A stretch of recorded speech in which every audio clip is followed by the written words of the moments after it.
back. We have returned. Nerd Humour has returned. Last year we started with a DC film of Suicide Squad. We return to you now with another DC film, Wonder Woman. We are returning with a review of the film Wonder Woman. I'm very excited about this whole thing. I am glad to be back. Yeah. It's been too long. 6 months now. Let's bring it back. Taking it to the next level. Loving it. Cool. Right. Do you want to run through the plot very quickly? Just give us a quick... I'll give you a brief plot. Okay, so Diana, played by Gal Gadot, and her mother, Queen Hippolyta, are essentially demigods, I guess we can call them, living on the island of Themyscira, living in fear of the god of war, Ares, who wiped out all the gods, including Zeus. Now, World War I pilot, Steve Trevor, played by Chris Pine, crashes onto the island and tells the Amazons of the Great War, as they refer to it, World War I. Thinking this is Ares' return, Diana goes with him in an attempt to find and destroy Ares once and for all. Freeing her people and, being happy. Cool. So, that's a brief idea of the plot. We won't go too heavy into spoilers. We may well do a second video. We'll see how we go throughout this video. But if there are any spoilers, we do apologise. This is very much going into this. I don't know if you can say I was hyped for this one, because I was looking forward to it. I loved Gal Gadot in Batman vs Superman. I thought she was the best thing about it. Wonder Woman was outstanding in that. So I was eager to see a film of her, and this is very much the film they're banking on saving the DC universe with, because they've been a bit, I say hit and miss, they've been a bit miss with like 1 or 2 hits. So I went in with cautious optimism, and I'm just thinking to myself, this has to do well. Well, not this has to do. I want this to do well. I wanted it to do well. I think everyone wants this to do well. Yeah, I do. You want this train to get moving now. Exactly. Especially with Justice League coming. Exactly. Yeah, we kind of want a good one. Isn't it? Exactly. We want a good one. So going into what was good, what was bad. You want to take Should we start with something good? Yes, let's go with something good. Women being kick-ass. They were very kick-ass in this film. Yeah. It literally starts off with an island of warrior women. That is literally how the film starts. Crap out of each other as well. It was awesome. It was brilliant. The opening of this film was outstanding. It was absolutely brilliant to see. Fantastic sequence. Exactly, it really was. It was great to see this opening sequence of like the training to be what is essentially a warrior princess. That's kind of what she is when you think about it. It seemed fresh. It was. It seemed very fresh. It was. Yeah. Not in a sexist way of it being because it was women, but I think because the mise-en-scène of the whole thing set it up quite well. So that's why I felt fresh to be personally. I think I was a little bit reserved going into it, but it turns out Patty Jenkins, who directed this, good job.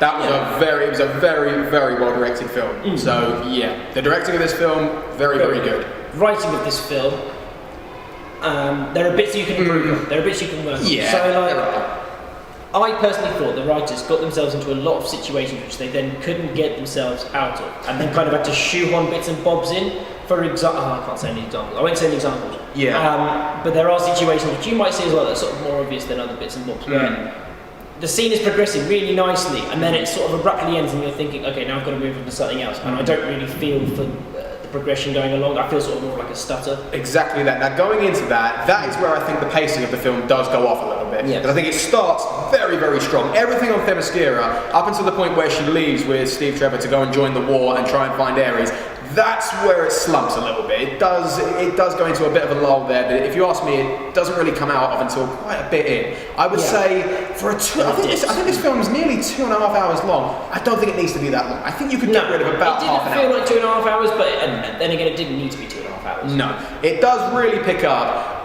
I'm not really revealing anything here. This is in the trailer. You do see this happen. There is a scene where she is in a trench in World War I and she just goes out and attacks the enemy for either. Fantastic. I mean, stellar. That was absolutely... picks itself back up again. Massively. That is where the film really goes upwards. It is just outstanding to see that. She is fantastic in that scene. I was glad to sort of just sit back and really just enjoy where the film is going from that. Pretty much, that is pretty much how it goes. In context of this, I feel not sorry for the writers, but one of them in particular, I can't remember his name, he worked on The OC and Gilmore Girls as well, which are both female-orientated films. And I just feel that someone has stuck their finger in that pot, and DC are known for doing that, let's be fair. Yeah. And not to blame Zack Snyder, but he did have an involvement in the writing.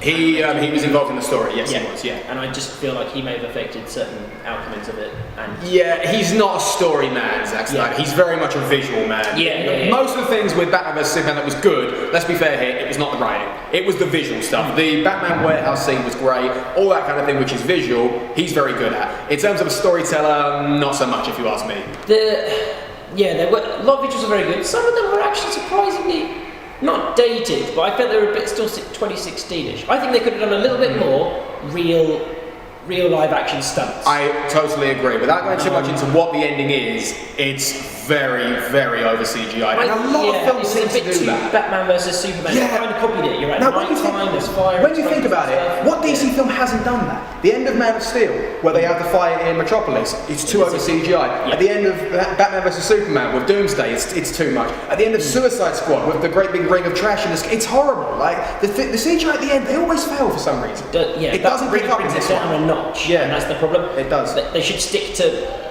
looking at other DC films such as Batman Begins. Yeah, exactly. Because those practical effects. Oh, massively. Yeah, and that really immerses you into the film. If you can maybe look at it. If you can take anything from Christopher Nolan, take that from him. I mean, those films are gone now. They're past. We've got to move on now. So you have to take it for what these films are. If you can take any inspiration from that guy, take home the practical effects part of him because that was outstanding in his films. But let's talk about some of the good things because we've moaned quite a bit about this. Another good thing. One of my major good things about this film is, and again, I'm not really revealing anything here. You do see her do this in the trailer, so this isn't a spoiler. There is an outstanding scene, which I think is very much the Wonder Woman version of the Batman warehouse scene. She crashes through a window. She is surrounded by all, I think they're soldiers. And she just smiles at them all. You hear that amazing Wonder Woman theme kick in, and she just does every single one of them. There's that brilliant scene where you see her grab the rifle, swing it around her back, and break the thing. You really see just how strong this woman is. Like you see the demi-goddess, the training, the warrior side of her come out there. Outstanding scene. That might be my favourite scene of the film. So fluidly. She moved so fluidly. And according to what we've heard about Gal Gadot's training, like this really is her doing it. There is a stunt work here. She trained super hard. She's been training in the military, isn't she? Exactly. Yeah. Which probably did help out for this role. But brilliant. Let's go back onto the soundtrack again as another good thing. Oh, the soundtrack was fantastic. It was absolutely brilliant. I love that. I'm so happy they used the Wonder Woman theme from Batman vs Superman. Best theme in the film. The soundtrack all throughout was brilliant though. I mean, the scene in the trench that we saw, that slow sort of thing was brilliant. When you see her on Themyscira growing up, it was good all through. I was headbanging through most of it. It was really great. I loved it. Okay, let's talk about some of the actors and how they did their roles. Yes, we talked about Gal Gadot enough. I think we can work out we both loved her. Brilliant. Oh man, Chris Pine playing Steve Trevor. Do you want to take this one? I didn't mind him playing Steve Trevor, but I don't know. I think the way he was written again, he just seemed like such a reluctant man, and then at the end he seemed so. I didn't see. It was such a jolt in his character transformation from the beginning to the end, where he seemed like a very nervous man at the beginning, and then at the end he's like. He does have comic timing. I will say this for a film series which hasn't really done comedy that well so far. He does have good comic timing, even if he's not telling a joke. He does things which you smile at and you think, okay, yeah, cool. He's got like a charm to him. But I just kind of feel like anyone could have done it. I don't really feel like. Yeah, he seemed just a bit awkward and too.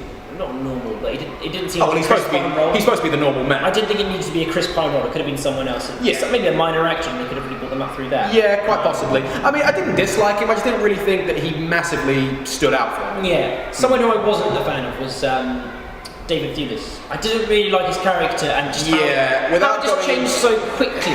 Yeah, without going into too much of what it is that he actually does, because he is an important character. I just feel like he was a bit of a wasted talent. I mean, maybe CGI was a major problem there, because you haven't really got much to work with. But I don't know, I didn't think too much of him. I didn't think too much of him throughout, or to be fair, at the end. He didn't need to be what he needs to be. that could have been something else. Somebody I did like was the supporting characters. The supporting characters here, Chris Pine's character, Steve Trevor, he has 3 soldiers who help him. Yeah, one of them is Ewan Bremner, who plays Spud in Trainspotting. Just a brilliant performance from him. Very amusing. Yeah, fantastic. he was very good. I cannot, for the life of me, remember the other 2 actors' names. But these are, when you look at them, these are the characters, who are in that photograph that you see from Batman vs Superman. That clears it up in the film. That is where that photograph is taken in World War One. They were good. They were very, very good characters. There was a brilliant chemistry between the lot of them. Yeah, they worked very well with Chris Pine. Chris Pine's best scenes is when he's with them, because you can see a chemistry and a camaraderie with them. And did enjoy the flow of the film through that. Which is brilliant. 2 other roles, and considering this is a female-orientated film, which weren't done too well, was Dr. Poison and also Etta. Man. Oh god. You know what, right? I'm calling this now. I've been waiting for these bragging rights ever since the trailer came out. I knew Lucy Davis was going to be awful as Etta. I think her name's Etta James. Yes. Oh my god, I couldn't stand her. She was. Yeah, not a fan. I don't want to go into a rant. Not a fan. Not going to go into this. Didn't like her. And Dr. Poison, Miss Marouche, seemed a bit too like. She had potential. I mean, she looked good. She just only really explained, like, just demonstrated one emotion. She didn't really demonstrate certain bits again without spoiling it. In other bits, she was too single-minded, and it didn't really work with her character. To be fair, I think we can kind of. I don't know if this is much of a spoiler. Her story isn't really wrapped. Like, you don't really know what her character is. Yeah. You don't really see how she. I mean, you see how she begins, but you don't really see how it all ends for her. Yeah, there's no conclusion. Another thing to mention about the script writers. They get themselves into a really fantastic situation. It's brilliant ideas, but they just don't get themselves out of the situation. They don't really know how to end it, is what it seems like. They don't really know how the ending should go. There's no fantastic crescendo, which you don't like.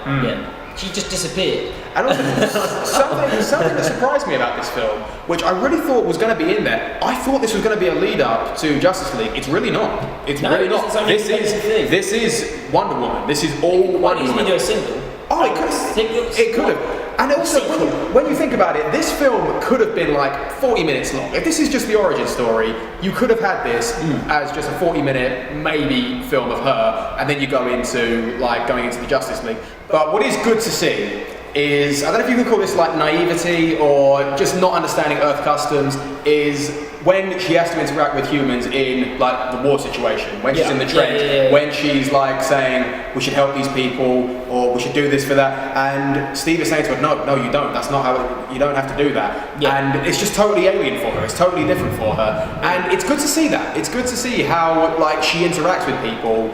You know, because we can assume this is her first time in Earth, and how she's now progressed into where we are in Batman vs Superman. Yes. And this is, I guess it's kind of leading into Justice League, because right at the beginning you do see her in the present day. You see her emailing Bruce Wayne. So, Wonder Woman, I gotta say, for a film which was hoping to save the DC Universe, look at the box office, look at the reviews, it's done it. Patty Jenkins, props to you, you have done it. You have saved the DC Universe. You have given us hope that what is coming up in November, Zack, please don't mess this up. Please don't mess up Justice League. Yeah, he's given us a good safety blanket, which we can fall back on if we need to review on anything else, basically. On a very quick one, can I just how I would have ended it or done it? Personally, I would have just got rid of the whole World War I thing and just had them defending the island against Germans who discover the island and find that they've discovered this god-killing weapon, and they try and kidnap the daughter. They try and kidnap Wonder Woman to turn her into this weapon of mass destruction and win the war. I think that's what they should have done. Just focus it on the island and brought in something from a culture. Then you could have had Steve Trevor learning about the island a lot more. We did spend about 40 minutes on the island, but I think we could have done the whole thing. You spent a decent amount shorter too. Yeah, and then at the end they could have just had, I'm going to go. Wonder Woman could have been like, okay, I'm going to go off and help. I'm going to go help out the real world because I feel that people are in real trouble, and therefore, and that would have led on. But that's how it ended. That's how it was. Can't judge you now. I mean, it could be a good sequel. But good film. Yes, it was. It was a good film. It was a good comeback. Better than Batman vs Superman, I would personally say.